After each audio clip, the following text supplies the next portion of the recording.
प्रेम से बोली हर हर महादेव मैया पार्वती भवानी की जय। आइए गुरु बहन, आई शिष्य बहन एक चर्चा लेकर आए हैं। चर्चा से पहले सब गुरु भाई शिष्य बहन, जितना हमारा यूट्यूब चैनल उर्मिला भक्ति सागर मेरा चैनल का नाम है, जितना मेरे चर्चा सुनते हैं सभी को चरणों में लाखों लाखों प्रणाम करते हैं। ताइए सुनते हैं। शंकर भगवान रही, पार्वती मैया रही, त कैलाश पर्वत पर शंकर भगवान पार्वती मैया बैठा रही लो। त शंकर भगवान पार्वती मैया बैठा रही लो कैलाश पर्वत पर। त शंकर भगवान कहनी कि ये पार्वती, जा तानी हम देश भर में देखा तानी कि कौन भक्त हमार कैसे बा, कौन भक्त हमार कैसे बा, जा तानी हम देश भर में। तब पार्वती मैया कहनी कि ये स्वामी हमू चल। त ना, तू का करे जेबू, ये नु कहाला कि औरत के जा, तू का करे जेबू, तू मत जा। त ना स्वामी हमू चल। त कहानी पार्वती मैया कि कुछ भी कही लेकिन हम चलबे कर। त शंकर भगवान कहनी कि ठीक बा, ना मनबू तो चल। तब बादशाह कहतारन कि हमू चले। अब शंकर भगवान का करी, कहनी कि ठीक बा चल लो। लेकिन बादशाह से कहनी कि चल तन, लेकिन कोनो गलती मत करिए। बादशाह से कहनी शंकर भगवान कि कौनो गलती मत करिए, चल तारा ठीक बा लेकिन कौनो गलती मत करिए। गैनी लो आगे आगे शंकर भगवान, पीछे पीछे पार्वती मैया, तेकरा पीछे बादशाह। जब गैनी लो त एगो राजा के खेत रहे, बहुत भारी राजा के खेत रहे। त वही में बादशाह गेहूँ बुआ रहे। त बादशाह के बहुत लालच लागल, हरिहर हरिहर गेहूँ रहे आ बहुते लालच लागल बादशाह के। बादशाह का कहनी कि वही गेहूँ में चरे लगनी आ पार्वती मैया शंकर भगवान आगे आगे चल गईनी। जब कुछ दूर गईनी शंकर भगवान तब पीछे फिर के ताकतानी त कहतानी ए पार्वती, आ बादशाह कहाँ बारन। आ पार्वती मैया कहतानी कि पता ना स्वामी, हम पता हमरा त नहीं के बादशाह कहाँ बारन। अब पीछे जब घूर के आवतानी थी शंकर भगवान त देखतानी कि राजा का खेत में बादशाह चर रहल बारन, पूरा खेत चढ़ गइल बारन बादशाह। त कहानी बादशाह से कि बताव, तू तो चढ़ गइल, अब त ये राजा के कर्जा हमरा चुकावे के पड़ी। पार्वतियों मैया से कहनी कि बादशाह, ई राजा के सारा गहूँ चढ़ गइल बारन, आ ई कर्जा हमरा चुकावे के पड़ी राजावा के हैं। ए पार्वती, अब तू बादशाह के लेके आ कैलाश पर्वत पर जा, आ हमरा के राजावा के कर्जा चुकावे जाए द। ऐसे कि राजावा के हरा भरा गेहूँ बादशाह चढ़ गइल बारन, त ई त कर्जा हमरा चुकाही के पड़ी, तू जा। और जा से पार्वती मैया का कहनी कि बादशाह के ले लेनी आ चल गईनी कैलाश पर्वत पर। आ शंकर भगवान एगो बालक के रूप ध लेनी आ गईनी राजा के दुआर पर। त कहनी ए राजा साहेब, ए राजा साहेब, हमरा के कुछ भूख बड़ा बिजोर लागल बा, हमरा के कुछ खाए के दी। आ वो राजा के बाल बच्चा ना रहे, आ ऊ राजा साहेब शंकर भगवान के पुजेरी रहल, आ रानियों रही। आ शंकर भगवान के द्वार पर मंदिर रहे, पुजेरी रहलन। आ बहुत मतलब कि बिना शंकर भगवान के पूजा पाठ कैले ऊ राजा ना खास। का कहनी कि का कहनी शंकर भगवान कि बालक के भेष ध के चल गईनी। कहनी कि ए राजा साहेब, अरे हमरा के नौकरी पर रख लीही, हमरा केहू नहीं के दुनिया में, हम अकेले बानी। त रानी कहतारी कि ना, हती जक लइका कौन काम करी, ना रही। राजा साहेब बड़ा दयालु रही, शंकर भगवान के भक्त रही, बहुत मायालु दयालु रही। कहनी कि अच्छा ठीक बा, रह, जौन कहेम तौन करबन। आ त हाँ, हम सब करे। आ त तहार नाम का ह? आ त हमर नाम भोला ह। कहनी शंकर भगवान के हमर नाम भोला ह। आ त ठीक बा, जौन कहेम तौन करबा। त हाँ राजा साहेब, जौन कहेम तौन हम कर। कहनी शंकर राजा साहेब की ठीक बा। का कहनी कि रहे लगनी। अब कोनो काम होखे त राजा साहब कसे ए भोला हेने आव, ए भोला हई कर, ए भोला गोबर उठाव, ए भोला गोबर खेत में फेंक, ए भोला हई कर, ए भोला हऊ कर। माने एगो काम राजा साहेब छोड़वावस ना शंकर भगवान से, भोला से।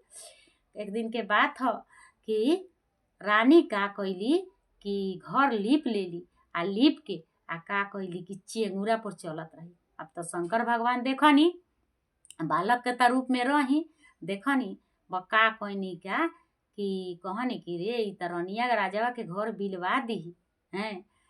तो का कहनी कि मरनी एगो अथी उठा के डंटा उठा के रानी के पैर पर। अब त रानी के पैर फूट गए। अब त रानी बाप बाप करके गिर गईली। त राजा साहेब दौड़ल ना का भइल रानी का भइल आ त का भइल ऐसा रौरा नौकर चाकर के रखले बानी देखी त डंटा चला के मार दिलन हमार गोर फूट गए। कहनी राजा साहेब कि भोला ए भोला त कहनी अइलन भोला त कहलन कि का ह राजा साहेब आ त काहे रानी के मरल ह काहे रानी के मरल ह आ त ई घर लिप ले रही आ चेंगुरा पर चलत रही रौरा के बिलवा दी जानी चेंगुरा पर घर लिप के आ लेडीज चेंगुरा पर ना चलेला तो ई घर बिलवा दी वही से मरनी। तो राजा साहब कहलन कि अच्छा गलती के जगह ठीक बा। राजा साहब चल गए।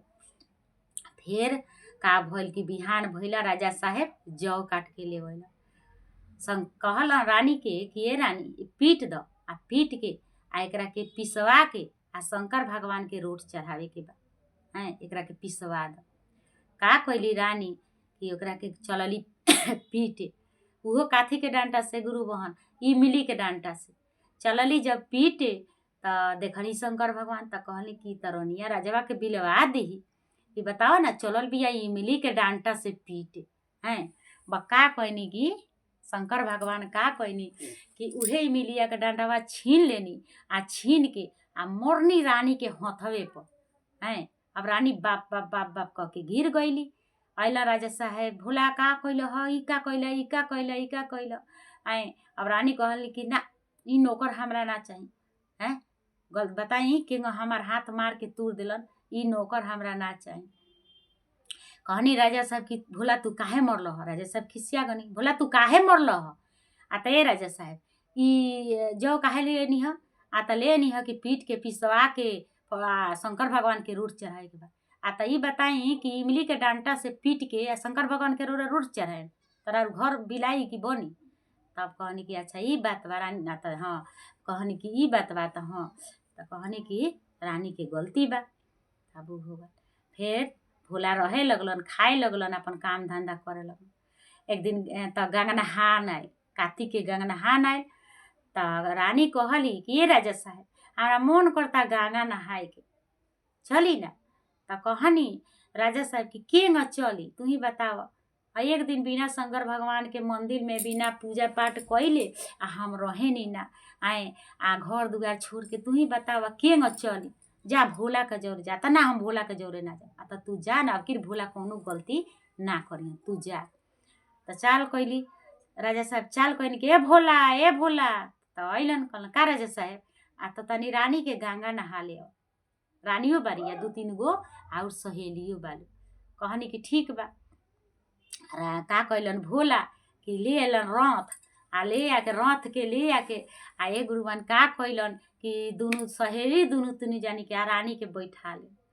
अब जब रथ उड़वन ना भोला तब जगा के गंगा मैया गाढ़ा में आके बैठ रही आ गंगा मैया देख के हंसतानी कि प्रभु ई का करतानी पृथ्वी पर जाके में ई रौरा का करतानी हैं देव मून सभे हंसता कि प्रभु ई का करतानी हैं।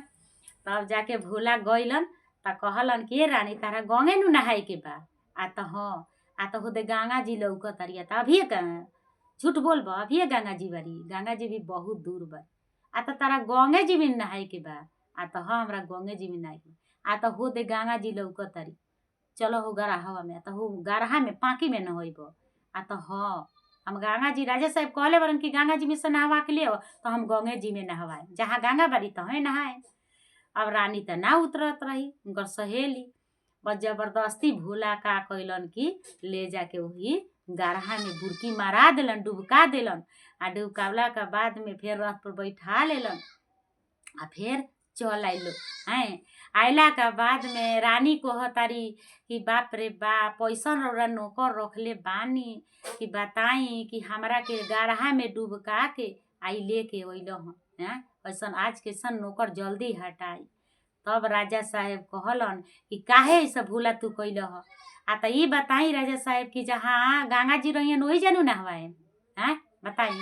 तब जाके कहनी राजा साहब की ह आ तो गंगा जी जहाँ रही है तहाँ नहुअनी है। आ तब राजा साहब कहलन कि बतावा भोला कि तू कौन मतलब कि एथी तू तो बालक ना हो सकता तारा गंगा जी दिखाई देली है। आ तो हाँ ना माने राजा साहब तो चली। राजा साहब के रथ पर बैठलन भोला आ ले गइलन तो देखलन कि गरहा में गंगा जी बैठल बारी। वही रथ पर भोले अथी कहलन अथी राजा साहेब कि ए भोला तू कौन के हौ हमरा से बताओ, तू तो मानुष ना हो सकता, तू बतावा के हौ। तब जाके वही जो साक्षात शंकर भगवान अपन रूप बदलनी आ कहनी कि देखे हम मानुष ना है, हम है शंकर भगवान, हमार बादशाह ना राव गेहूँ चढ़ गल तहार तो वही से ही हम कर्जा सधावे आइल बानी, हम मानुष ना है, हम ये कर्जा तहार सधावतानी। आए राजा ई कर्जा सधा देनी, अब हम जातानी हैं, कर्जा सधा देनी तहार, अब हम जातानी हैं। आ प्रेम से बोला हर हर महादेव।